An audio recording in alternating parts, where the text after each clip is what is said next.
Assalamualaikum warahmatullahi wabarakatuh. Di sini saya Gilang Satria Darmawan, NIM 241, akan membahas dari mata kuliah pemeriksaan akuntansi yang membahas tentang Risk Assessment 2 atau penilaian risiko kedua. Nah, untuk pembahasan yang pertama ini, saya akan menjelaskan tentang risiko audit. Nah, risiko audit itu sendiri adalah risiko pada auditor yang suatu pernyataan opini audit yang tidak tepat ketika laporan keuangan ini salah menyajikan secara materialnya, secara buktinya. Yang dimana artinya itu seorang auditor melaporkan bahwa menurut pendapatnya laporan keuangan tersebut benar dan wajar jika terdapat kesalahan atau kecurangan yang signifikan, meskipun tidak mungkin untuk menghilangkan resiko audit. Auditor akan berusaha untuk mengurangi ke tingkat rendah yang dapat diterima. Nah, di sini ada model resiko audit dan komponennya itu AR sama dengan FIR, CR, DR. Yang dimana itu AR itu risiko audit. Kita di sini adalah mencari risiko audit. Nah, risiko audit ini rumusnya sama dengan F fungsi dalam kurung itu adalah IR sebagai risiko inherent, lalu CR risiko pengendalian, dan DR risiko pendeteksian. Untuk pembahasan yang kedua ini tentang materialitas. Nah, materialitas ini gunanya sih untuk memandu pengujian audit dan menilai validitas informasi yang terdapat dalam laporan keuangan dan catatan atas laporan yang diterima. Nah, di sini ada dua poin.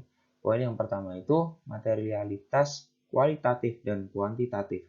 Nah, dalam materialitas kualitatif dan kuantitatif ini, informasi dapat dianggap material karena sifat dan garis miring atau besarnya suatu barang yang dianggap material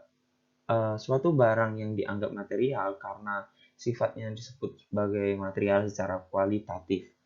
Suatu item yang perlu dipertimbangkan material karena besarnya disebut sebagai material yang kuantitatif. Lalu yang kedua itu mengatur materialitas. Nah, saat menetapkan materialitas, auditor akan menggunakan pertimbangan profesional dan pengetahuan rinci mereka tentang klien mereka sambil tetap memperhatikan penggunaan utama pada laporan keuangan. Nah, untuk pembahasan yang ketiga ini tentang strategi audit. Nah, strategi audit ini sendiri yang menetapkan ruang lingkup saat dan arah audit dan memberikan dasar untuk pengembangan rencana audit terperinci. Strategi audit bergantung pada penilaian resiko bawaan dan pengendalian awal auditor, yaitu penilaian resiko kesalahan penyajian material secara keseluruhan. Ketika risiko inherent dan pengendalian dinilai tinggi, risiko salah saji material dinilai tinggi dan auditor akan menetapkan risiko deteksi serendah-rendahnya. Nah, untuk menjaga risiko audit pada tingkat rendah yang dapat diterima, ada hubungan terbalik antara risiko salah saji material atau bawaan klien dan pengendalian risiko gabungan dan risiko deteksi. Sebagaimana ditetapkan oleh auditor, dengan menilai risiko pengendalian setinggi-tingginya, auditor telah menentukan bahwa sistem pengendalian internal klien mereka tidak ada, sangat buruk atau tidak mungkin efektif dalam meminimasi risiko inherent yang diidentifikasi. Jika risiko salah saji material tinggi, strategi audit yang ditetapkan oleh auditor adalah tidak melakukan atau sangat terbatas pengujian pengendalian dan meningkatkan ketergantungan pada pengujian substantif atas transaksi dan saldo akun. Pembahasan yang keempat ini tentang pendekatan klien untuk mengukur kinerja. Nah, pada bagian dari proses yang digunakan ketika memperoleh pemahaman tentang klien melibatkan pembelajaran bagaimana klien mengukur kinerjanya sendiri. Nah, ini indikator kinerja utama atau yang bisa disebut dengan apa ya? KPI kalau di dalam bahasa Inggrisnya itu digunakan oleh klien untuk memantau dan menilai kinerjanya sendiri dan kinerja staf seniornya, memberi auditor wawasan tentang akun yang menjadi fokus klien mereka saat menyusun laporan keuangannya dan akun mana yang akan memiliki potensi beresiko salah dalam bukti material laporan keuangan seperti itu. Nah, untuk di sini pendekatan klien ini ada dua untuk mengukur kinerjanya. Yang pertama itu ada profitabilitas. Nah, profitabilitas dengan cara perusahaan akan melacak pendapatan dan pengeluaran mereka dari waktu ke waktu dan menilai variabilitas apapun dari klien mereka. Lalu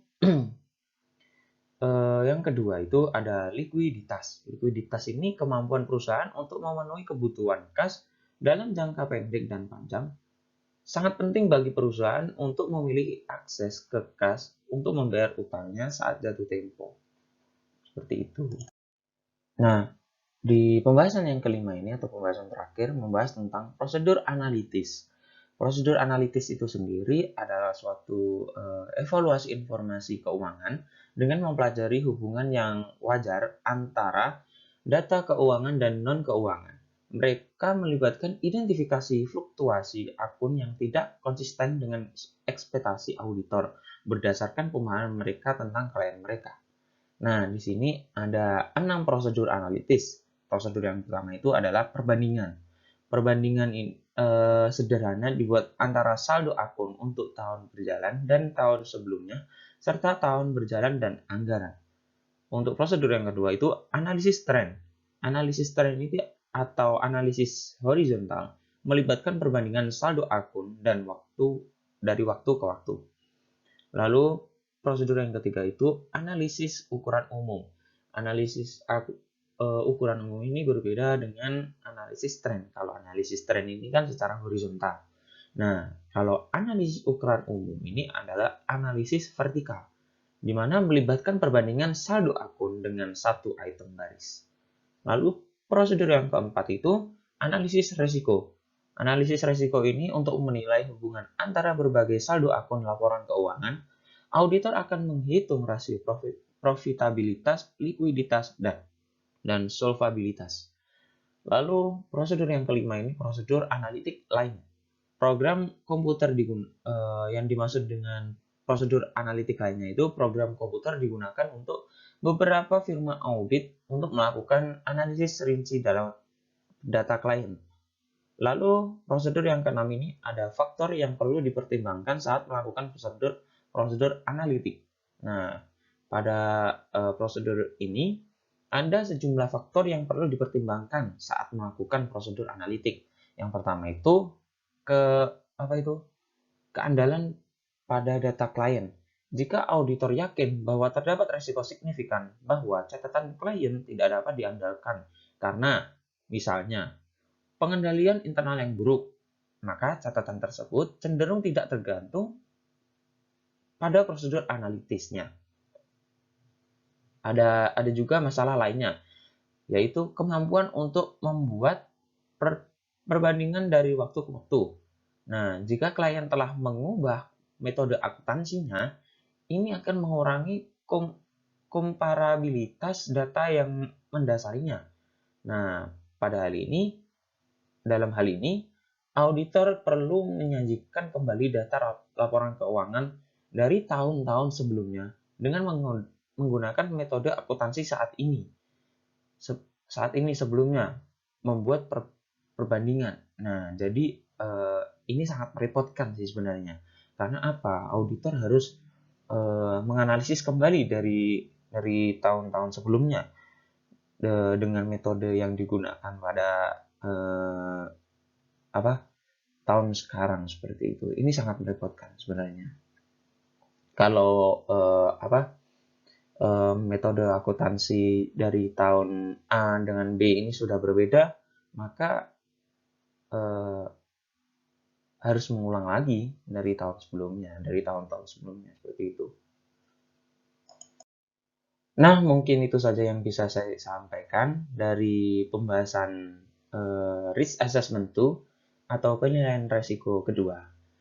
Kurangnya mohon maaf. Wabillahi taufiq wal hidayah. Wassalamualaikum warahmatullahi wabarakatuh.